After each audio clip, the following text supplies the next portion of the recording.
Mga idol, andito na naman tayo sa kwento na hatid ng Dear IFM. Ako si Idol James Reid at sabay-sabay nating tunghayan ang kwento ni Lindy para sa hashtag Dear IFM Teritoryo. Dear IFM, kapag mali na ang ginawa sa'yo at ikaw na ang agrabyado, kailangan mo na ring lumaban. Kahit nasa paligid mo lang ang mga taong pumipigil sa'yo. Ako nga pala si Lindy, 31 years old, nakatira ngayon sa Caloocan City. At lagi rin akong nakatutok sa Dear IFM. Nasabi na ng iba pang mga letter senders ang gusto kong sabihin tungkol sa Dear IFM. Ang gaganda ng mga kwentong mapapakinggan dito. At binibigyan talaga ng mga dramatista ng hustisya ang mga papel na ibinibigay sa kanila. Kaya naman, malaki ang tiwala ko sa Dear IFM sa pag-ere ng sarili kong kwento. At minabuti ko na rin palang palitan ang pangalan ng mga taong kasali dito nang dahil na rin sa maselang tema na mapapakinggan nyo. Hayaan niyo akong mailahad ito sa inyo at sana'y maunawaan ninyo ang pinagdadaanan ko.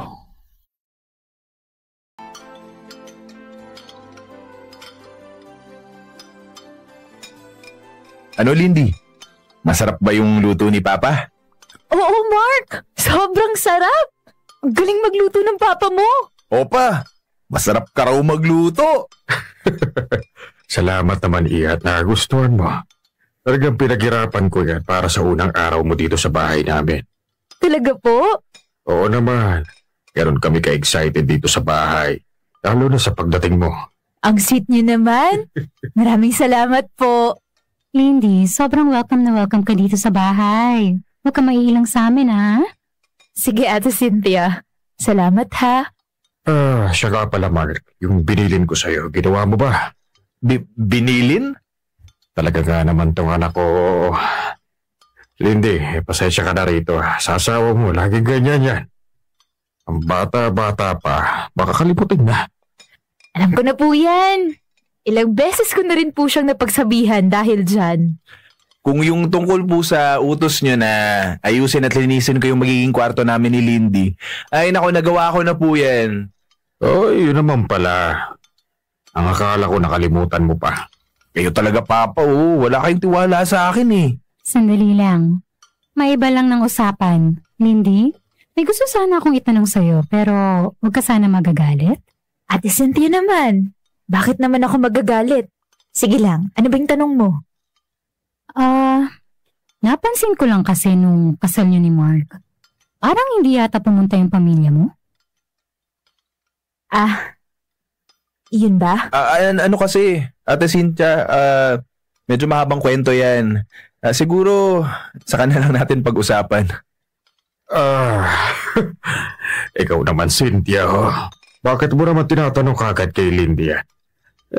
Kung kailan unang araw niya rito sa bahay. Okay lang, Papa. Baka naging curious lang si Ate Cynthia. Medyo may problema lang kasi sa side ko. Pasensya na ha kung hindi sila nakapunta. Uy, wag kang humingi ng pasensya sa amin. Sorry ha. Yung mga close friends mo lang kasi nakita ko dun eh. Siguro nga dapat hindi ko na tinanong yun. Sorry ha. Huwag mo nang isipin yon, ate. Magkakwento rin ako tungkol sa pamilya ko. Hindi lang ako komportable pa na pag-usapan natin yun ngayon. Kung ano man yan, hindi ka namin pipilitin pagdating dyan, Lindy. Kapag handa ka na, saka mo na lang sabihin sa amin. Ha? Salamat po. Sige, Papa. Medyo pagod kami ni Lindy pagdating namin dito eh. Magpapahinga muna kami sa kwarto namin ha. O sige. Lindy, lagay mo lang tatandaan iya. Ituring mo kaming pamilya. Hanggat nandito ka sa bahay na ito, wala kang dapat problemahin at alalahanin. Sinisigurado ko sa'yo. Walang mangyayaring masama sa'yo rito. Mark, matulog ka na. Gabing-gabi na oh. Sige na't inaantok na rin ako. Lindy, pasensya ka na kay Ate Cynthia ha. Hanggang ngayon pa rin ba? Iniisip mo pa rin yun? Nahihiya ako dun sa nangyari kanina eh. Ano ka ba? Hindi naman issue yun eh. Hindi ka ba naiinis kay ate nung tinanong niya sa'yo yun? Siyempre hindi. Bakit naman ako maiinis? Wala lang, baka lang hindi mo nagustuhan yung sinabi niya. Nakakapagtaka naman kasi talaga kung bakit wala yung pamilya ko sa kasal natin. Kaya hindi na rin ako na-offend. Kahit kailan kasi, hindi nila na-meet yung pamilya mo. Yung kuya ko na lang naman yung natitira sa kanila. At kahit si kuya, galit sa akin. Yung tungkol nga pala dyan, gusto mo ba maayos niyo yung problema ng kuya mo? Huwag mong sabihin kakausapin mo si Kuya Peter. Kilala naman niya ako kahit papaano. Ito na lang yung naisip kong paraan para magkalapit ulit kayo. Mark, hindi mo na kailangan gawin yan. Bakit naman? Huwag ka nang makialam sa away namin ni Kuya. Problema namin yun. Ayokong madamay ka pa dun. Nagmamalasakit lang naman ako sa asawa ko ha. Alam ko, pero magulo ang pamilya ko, Mark. Hayaan mo na lang yung gulo namin. Huwag kang nagsasalita ng ganyan. Pamilya mo pa rin sila kahit anong mangyari. Hindi mo ko naiintindihan. Yung tatay ko, hindi na namin nakita magmula nung iniwan kami para sa iba niyang babae. Yung nanay ko naman, umasa na lang sa mga kinikita ng mga anak niya para mabuhay siya. Ayun, inatake sa puso dahil sinagot-sagot ko. Hindi ko na natagalan yung panglilintan niya sa amin ni Kuya. At yun din ang dahilan kung bakit galit sa'yo ang kuya mo. Sige, mukhang hindi pa kita makukumbinsi. Baka nga lumala pa ang gulo sa binabala ko. Hayaan ko na muna sa ngayon pero sana maisip mo, mahalaga pa rin ang pamilya mo sa buhay mo. Ngayon ko lang nakita kung paanong magalit ng matindi ang papa ni Mark. Kung hindi pa siguro ako pumagitna at umawat sa kanila, mukhang gugulpihin pa rin niya ang anak niya. Nakaramdam ako ng sindak sa biyanan ko noong mga oras na yun. Pero na-appreciate ko pa rin ang ginawa niya para sa akin.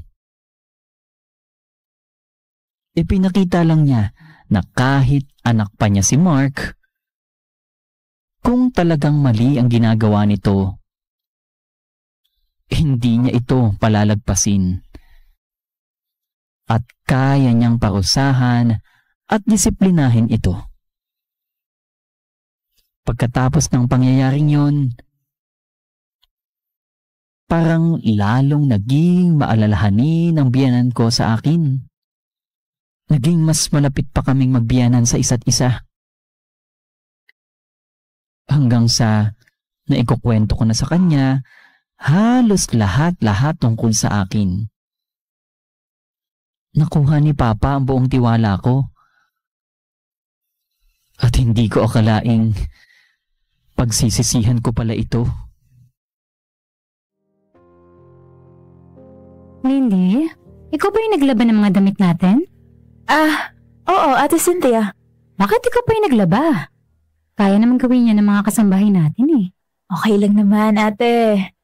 Hindi na maganda yung pakiramdam ni Yaya Meldy kaya pinagpahinga ko na lang muna siya. Nakakahiya naman sa'yo. Ate, okay lang naman talaga. Wala naman akong pasok kahapon kaya ako na yung nagkusa. Salamat kung ganon. Tuwang-tuwa nga sina Papa at yung asawa ko sa pagkakalaba mo ng damit eh. Ha? Bakit naman? Ang bango-bango raw kasi. Ano ba yung nilalagay mo sa mga damit natin kapag naglalaba ka? Kaya naman pala. Charm Fabric Conditioner. Damit ay may bangong kabloom. Yan pala yun. Sige, sasabihan ko si Yaya Meldy na tuwing maglalabas siya, yan na din yung gagamitin niya. Salamat, Lindy, ha? Walang anuman yon, ate. Okay, maiwan mo na kita dyan. Sa kwarto lang ako, manonood lang ako ng series na tinatapos ko. Ate Cynthia, pwede ba kitang maistorbo sandali? Oh, bakit? May problema ba? Hindi ko alam. Sana nga wala. Oh, sige, pag-usapan natin yan. Ano ba nangyari? Nag-away ba kayo ni Mark? Ate, magmula nang maging girlfriend ako ni Mark, hindi na ako masyadong nagtanong pa tungkol sa mga ex niya. Well, para sa akin kasi, nakaraan na yun eh. Hindi ko na sila dapat pagselosan. Yun naman pala eh. Ano bang bumabagabag sa'yo ngayon? Itatanong ko lang sana kung may history ba si Mark ng pagiging babaero? Pasensya na sa tanong ko. Alam ko naman dapat na kilala ko na yung asawa ko. Pero dati kasi hindi ko naman siya nakitaan na mahilig siya sa ibang babae. Ngayon pa lang. Oo eh. Nakita kong nakikipagpalitan siya ng mga messages sa ibang tao. Hindi naman. Baka office mate lang niya yun. O kaya kabarkada niya. Hindi mo pa rin ba kilala yung mga kaibigan niya? Kilala ko nga sila. At itong kachat ni Mark, hindi ko siya kilala eh. Lalaking-lalaki pa yung ginagamit na pangalan pero halata namang naglalandian sila sa mga pag-uusap nila. Ay nako, Lindy. Huwag kang magagalit sa sasabihin ko ha. Pero kailangan sigurong pagsabihan kita. Ate Cynthia, sorry. Sinabi ko sa'yo to dahil malaki ang tiwala ko sa'yo. Kung ganon, pagkatiwalaan mo ko sa ipapayo ko sa'yo ha. Huwag mong pakikialaman ang cellphone ng asawa mo. Hindi mo gamit yan. At ayaw ng mga lalaki na ginagawa ng mga asawa nila yan sa kanila. Huwag ka mag-alala. Hindi ka niloloko ng kapatid ko. Oh, anong nangyari sa'yo? Ba't kang umiiyak? Mark! Magsabi ka nga sa akin ng totoo. Sino ba si Dindo? Ha? Ewan ko. Huwag kang nga magmaang-maangan dyan. Huwag kang nagsisinungaling sa akin. Di ko nga kilala si Dindo. Kung sinong Dindo na yan. Paano hindi mo kilala? Siya nga yung kachat mo habang naglalandian kayo. Ha? Lalaki yung kachat ko tapos lalandiin ko? Naiintindihan mo ba yung sinasabi mo? Huwag mo akong gawing tanga. Gusto mo ba ipakita ko sa iyo mga usapan nyo? Bakit mo pinakikialaman yung cellphone ko? Huwag mo akong binabaliktad. Di ba may sarili kang cellphone? Bakit hindi yun yung galawin mo? Umamin ka na. Babae mo si Dindo, ano? Nagbababae ka ba? Alam mo, Lindy, praning ka lang. Tingilan mo nga yan, nakakasira ng ulo yan. Bakit parang ako pa yung may kasalanan sa'yo? Ikaw tong nakikialam ng gamit ng may gamit eh. Natural. Natural lang na ikaw ang may kasalanan dito. Ikaw nga to ng bababae, di ba? tapos ako yung binabaliktad mo? Hayop ka! Hayop ka, Mark! Ano ba? Tumigil ka na! Ang sakit ha! Sinabi ko lang, tumigil ka! Ang kulit mo ha! Hindi ako nananakit ng babae. Kaya wag mo akong puwersahin. Ano ba? Ano ba nangyayari dito? Hanggang sa labas ng kwarto ninyo, dinig na dinig kayo ah! Pa, wag na po kayong makialam dito. Bakit umiiyak si Lindy? Papa! Papa, si Mark po, niloloko ako. Mark, ano to? Totoo ba yan? Hindi po. Sinungaling siya, Papa. May kachat siyang ibang babae. Pangalan pa ng lalaki yung ginagamit ng babae. Naglalandian sila. Papa, hindi po totoo yan. Yun nga po yung ipinapaliwanag ko sa kanya eh. Paliwanag? Hindi ka nagpapaliwanag. Binabaliktad mo ako. Ako pa yung sinisisi mo. Sinaktan mo pa ako. Ano? Kabilin-bilinan ko sa'yo. Huwag na huwag kang mananakit ng babae! Hindi naman talaga eh. Masyado lang napapraning... Sira ulo kang bata ka! Babae yan. tapos pinagbubuhatan mo ng kamay! Ang babae, minamahal, hindi sinasaktan kahit kailan. Hindi ko yan itinuro sa'yo! Kapag sinaktan mo pa ulit ang asawa mo, hindi lang yan ang mangyayari sa'yo. Kuha mo! Kung hindi pa ako kinausap at pinilit ni Mark, hindi talaga ako lalabas ng kwarto namin. Kahit sino naman siguro, hindi mawawala ang takot na nararamdaman kong nangyari sa inyong pinagdaanan ko, sa biyanan ko ng mga oras na yun. Hindi ko kayang sabihin kay Mark kung anong ginawa ng ama niya sa akin. Siyempre, hindi niyo naman ako masisisi. Dahil malaking iskandalo at problema ito para sa pamilya nila kapag nagsalita ako tungkol dito. Nagkaroon lang ako ng konting lakas ng loob nung makita kong hindi makalapit sa akin ang biyanan ko. At halatang wala siyang mukhang maiharap sa akin.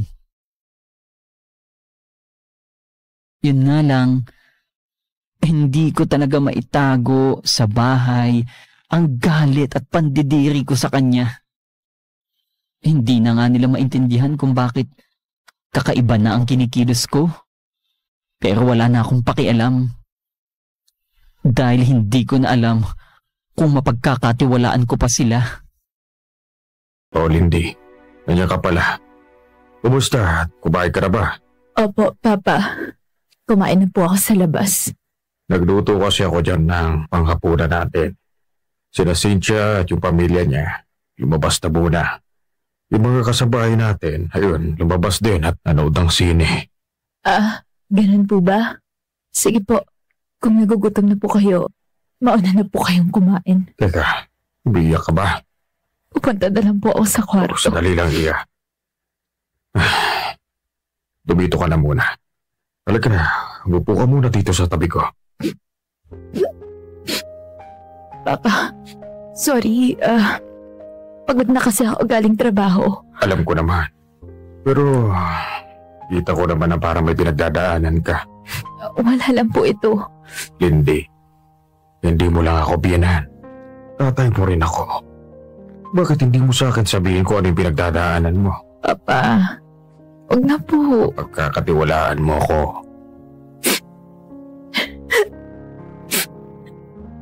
Si Mark po. Nakita ko po. May kasamang ibang babae. Ano? Nakaakbay pa po siya sa babae. Babalik pa yung babae sa kanya. Anak na. Teka sandali. Pinumpronta mo ba sila? Sinubukan ko po. At anong ginawa mo? Anong ginawa ng anak ko? Pinaalis niya po yung babae. Tapos ako pa po yung sinisi ni Mark. Pinapayak ko raw po siya sa harap ng maraming tao. Talaga nga namang batang yan. Nakakala kong magtitino na kapag ginulpi ko na siya. Ay, nako. Hindi naman po siya ganyan dati eh. Hindi ko po alam kung ano yung nangyayari sa kanya. Parang nagbago na yung asawa ko. Alam mo, Iya, kahit gaano pa katinuwa ang lalaki, masusubok talaga yan kapag babae na pinag-uusapan. Kaya nga po ako nagpakasal sa kanya. Dahil ang akala ko, mapagkakatiwalaan ko siya. Hindi naman pala. Katulad din pala siya ng tatay ko. Hindi ko alam ang totoo mong kwento. At wala akong alam sa tatay mo, pero ang masasabi ko, iba ako sa kanya. Papa, masyado na po yata kayong lumalapit sa akin. Hindi. Ano ba? Relax ka lang. Huwag ka matakot sa akin. Ano po ba yung ginagawa niyo? Nararamdaman ko na nangungulila ka sa pagmamahal ng isang magulang. At alam ko ang pakiramdam na yan. Ganon din naman ako. Yan din ang matagal ko nang hinahanap sa buhay ko. Pa, hindi ko po kayo maintindihan. Alam mo kasi, mula nang mawala ang asawa ko, matagal nang malamig ang mga gabi ko. Ngayon na lang ako nakaramdam ng ganito. Lalo na nung dumating ka sa bahay na to. Papa, tatayo na po ako. Huwag ka na munang umalis. Alam kong malaki ang atraso ng anak ko sa'yo. At bilang ama niya, handa akong managot sa mga kasalanan niya. Huwag kang mag-alala. Kahit isang gabi lang. May paparamdam ko sa'yo kung ano ang tunay na ligaya. Papa, wag po. Bitawan niyo po ako. Huwag ka nang pumala. Hindi na pa kita sasaktan. Kahit ngayong gabi lang. Bigyan mo na ako. Sige na. Papa, mali po to. Pakawalan niyo na po ako. Hindi ko alam kung paano ko pipigilan yung nararamdaman ko para sa'yo. Habang tayong dalawa lang nasa mundo. Bastos! Hindi. Pasensya ka na. Hindi ko sinasadya.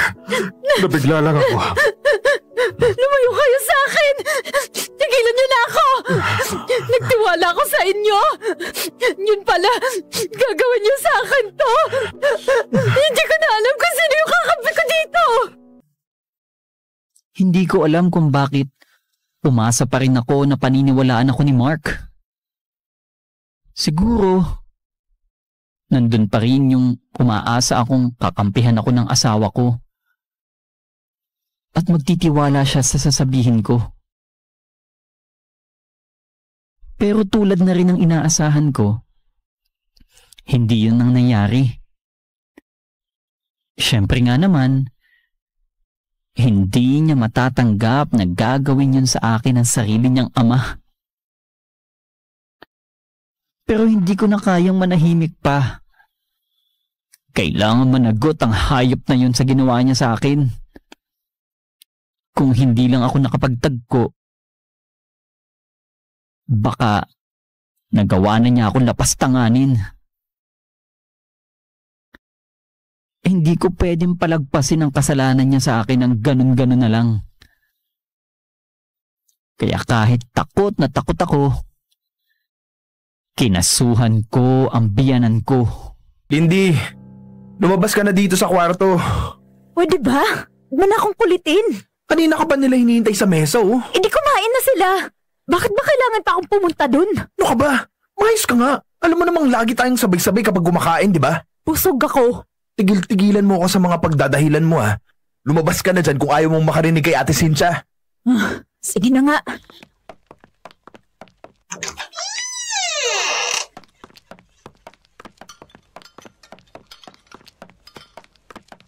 Bakit ba ang tagal nyo? Ate, pasensya na. Si Lindy. Lindy, ano ba problema? Wala naman, ate. Wala naman pala eh. Bakit ayaw mong lumabas ng kwarto nyo? Busog pa kasi ako, ate. Hindi kita nakitang kumain, ha? Paano ka mabubusog? Sige na. Tama na yan. Kumain na tayo. Lindy, umupo ka na. Kundi lang yung kakainin ko, ha? Ha? Bakit naman? Busog pa nga ako. Lindy, hindi pa pwede yan, ha? Luto ko yan eh. Huwag ka naman bastos. Ate naman, konting hinahon lang. Pagsabihan mo yung asawa mo, ha? Ilang araw nang ganyan yan. Ngayon lang ako na-insulto ng ganito, ha? Sige na, Ate Cynthia. Okay na, papakainin ko na siya. Hindi, kumuha ka na ng ulam. Okay. Ano bang gusto mong ulam dyan, Iya? Huwag niyo po akong hawakan. Lindy, ano ba? Sumusobra na talaga tong babaeng to eh. Sorry. Hindi ko sinasadya. Anong hindi? Eh binastos mo yung tatay namin. Talaga ba? Ako pa yung nambastos sa kanya? Abat sumasagot ka pa. Tama na! Pwede bang tama na yung pag-aaway ninyo? Nasa harapan tayo ng kapagkainan. Konting respeto naman. Lindy, Iya, humihingi ako ng pasensya sa'yo. Papa! Bakit ikaw pa yung humihingi ng dispensa sa kanya, ha? Kasalanan ko, anak.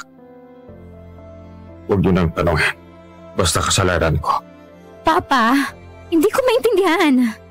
Babalik na lang ako sa kwarto. Lindy naman. Kumakain tayo eh. Kayo lang naman ang gustong kumain. Sinabi ko ng busog ako, di ba? Pinipilit niyo ako. Ilang beses ko masasabihin sa inyo na pabayaan niyo na muna ako.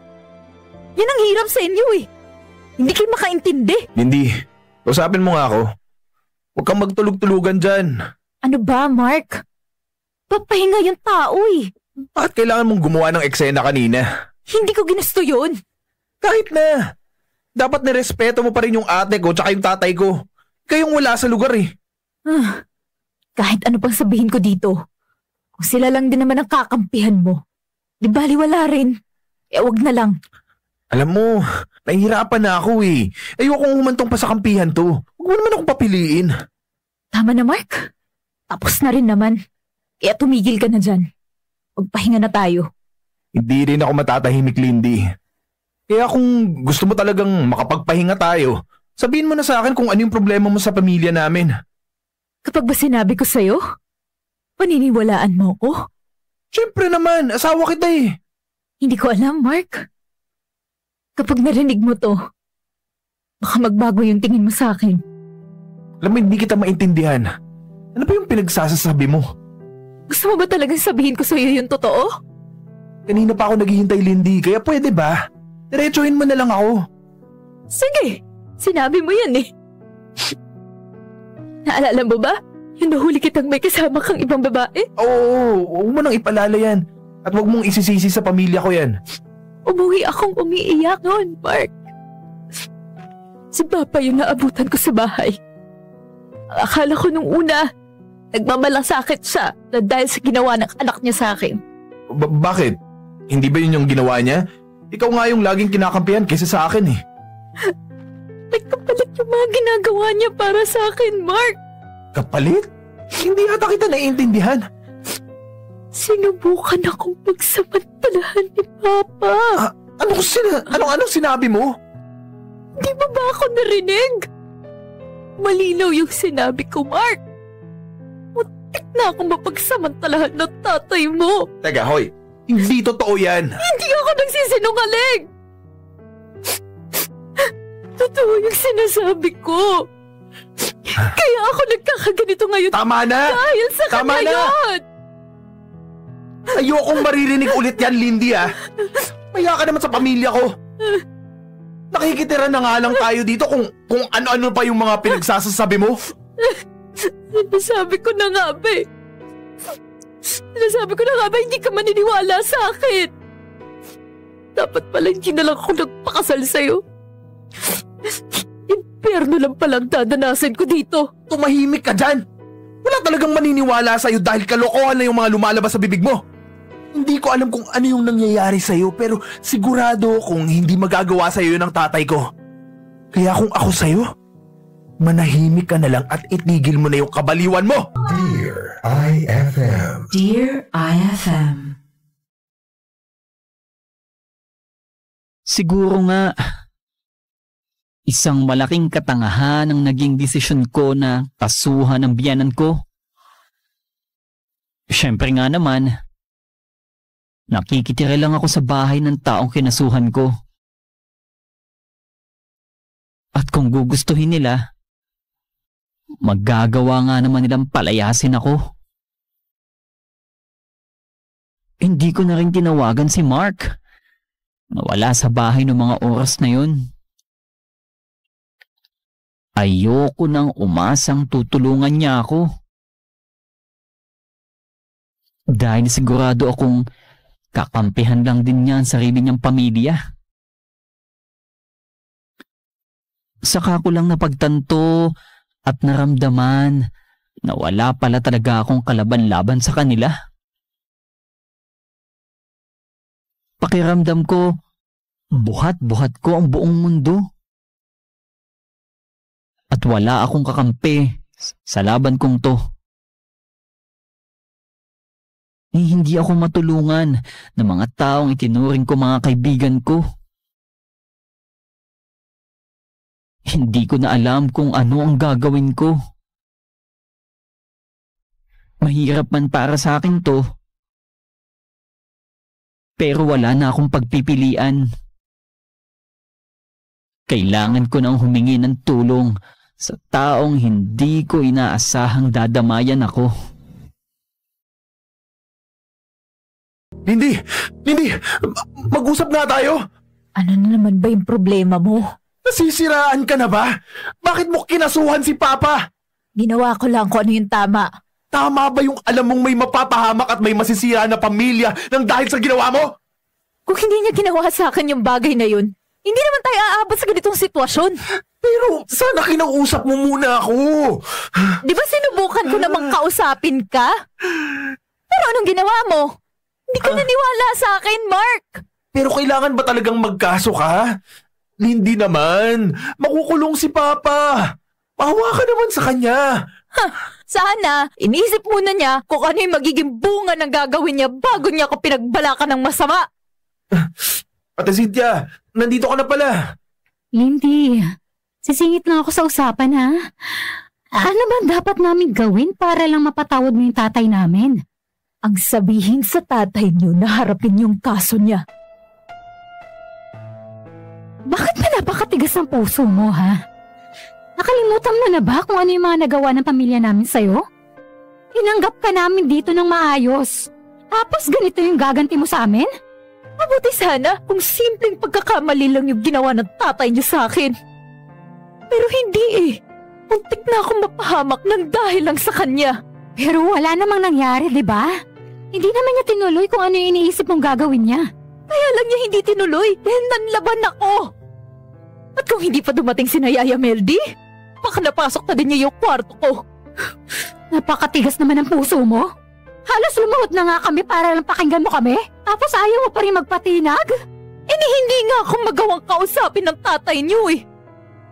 Bakit kailangan siya pa yung kumausap sa'yo? Kami na nga yung humaharap sa'yo ng maayos eh. Natural lang naman yun. Dahil siya yung mismong may kasalanan sa akin. At kung talagang nagsisisi siya sa ginawa niya, haharapin niya ako. Ay, pambabae ka? Nanggigigil ako sa'yo? Babawian din kita. Ate, sandali lang. Lalong gumugulo eh. Sandali. Lindy, wala na ba talaga akong magagawa? Hindi ko na ba pwedeng mabago yung isip mo para iurong lang yung kaso? Hindi na, Mark. Hindi rin madali sa akin ito. Hindi ko ginusto na mangyari sa akin to. Pero hindi ko rin pwedeng hayaan na lang yung mga nangyari sa akin. Kaya desidido na talaga ako. Ipapakulong ko ang tatay niyo. Gaano man katindi ang hindi pagkakaintindihan namin magkapatid, hanggang sa huli, kami pa rin ang magkakampi. Mabuti na lang talaga at sinubukan ko. At hindi ako nagpatalo sa hiya at takot na nararamdaman ko na lumapit kay Kuya Peter. Kung inintindi ko pa siguro ang taas ng pride ko, wala na akong masasandalan sa labang pinagdadaanan ko. Sa ngayon, nakatira ako kay Kuya Peter, kasama ang asawa at mga anak niya. Ngayon ko palang talaga naramdaman ang pagkakaroon ulit ng tunay na pamilya. Tinutulungan at sinusuportahan din ako ni Kuya Peter sa mga gastusin ko sa gitna ng pagkaso ko sa biyanan ko. Kung wala siya, hindi ko na talaga alam kung makakaya ko ang labang to. Hanggang dito na lang muna. At sasabihan ko kayo kapag nakuha ko na ang hustisyang inaasam ko. Nagpapasalamat, Lindy. The Lindy Story. Jasper Buslon bilang Lindy, Kuwai Dorado bilang Mark, Rendel Castro bilang Papa, Eka Betarmos bilang Cynthia, RJ Carpo bilang Peter, Sound Technician and Drama Editor Martin D. sa panulat ni Owen Villamor. Directed by Rendel Castro. FM drama has never sounded better. Dear IFM. IFM. Yon mga idol, so dito na nga po natatapos ang panibagong kwento na hatid ng Dear IFM na hashtag Dear IFM teritoryo. Ayan, naging masalimuot man ang naging karanasan ni Lindy sa poder or teritoryo ng kanyang biyanan. Ayan, nagawa pa rin niya ng paraan na makatakas at mabigyan ng hustisya ang ginawa para sa kanya. Though nagbulag-bulagan naman sa katotohanan nitong kanyang asawa na si Mark para hindi na nga naman dumala daw ang sitwasyon. Pero again, may paninindigan si Lindy. Oo. At ito, nirerespeto natin na itong ganitong klase ng kwento na sabi naman ni Lindy sa una't-una pa lang simula pa ng kwento ay sensitibo ang usapin na ito. Kaya naman maraming salamat sa mga idol natin na sumubaybay, nagsimula, di ba? Simula na magsimula itong kwento hanggang matapos. Ayan nalaman natin naging kwento ni Lindy sa poder ng kanyang biyanan at syempre poder ng pamilya ng kanyang asawa. At ito napatunayan talaga niya na kapatid pa rin niya ang tutulong sa kanya at maaasahan niya sa ganitong klase ng sitwasyon. Kaya naman maraming salamat nila. Ako, nakasama niyo po si Idol James Reid ngayong hapong ito at syempre medyo alam niyo ninamnam ko talaga yung kwento talaga nakatutok ako dito Iba talaga mga idol kapag halimbawa ikaw mismo yung alam mo yon na nagsasadula nitong kwentong ito. Ayan, ikaw yung nagbabasa, 'di ba, ng pagsasadula ng kwento ni Lindy. Kaya naman again, para sa lahat ng mga nakasama ko ngayong hapong ito ng Lunes, maraming salamat sa mga nakinig. Bukas panibagong kwento na hatid ulit ng Dear IFM. At babay na nga po ako pansamantala. Maraming salamat sa mga nakinig sa mga radyo nila, sa mga cellphones at syempre sa ating FB Live sa 106.3 IFM Lucena. Babay na ako pansamantala. Maraming salamat sa mga nakasama ko from 8 a.m. hanggang 10 a.m. tapos 10 a.m. to 11 a.m. para sa IFM Live Drama. At ito nga po, Dear IFM 1 p.m. to 3 p.m. Bukas ulit mga idol. Susunod na po si Idol Aura Kabugera dito sa 106.3 IFM Lucena. Ay, narinig ko na yan. Bye mga idol!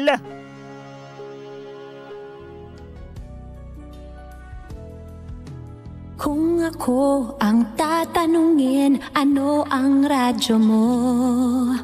Ang sagot ko ay FM, ang idol kong FM. Sa tugtugan, sa tawanan, idol ko ang IFM. Sa mga payo, sa mga kwento, idol ko ang IFM.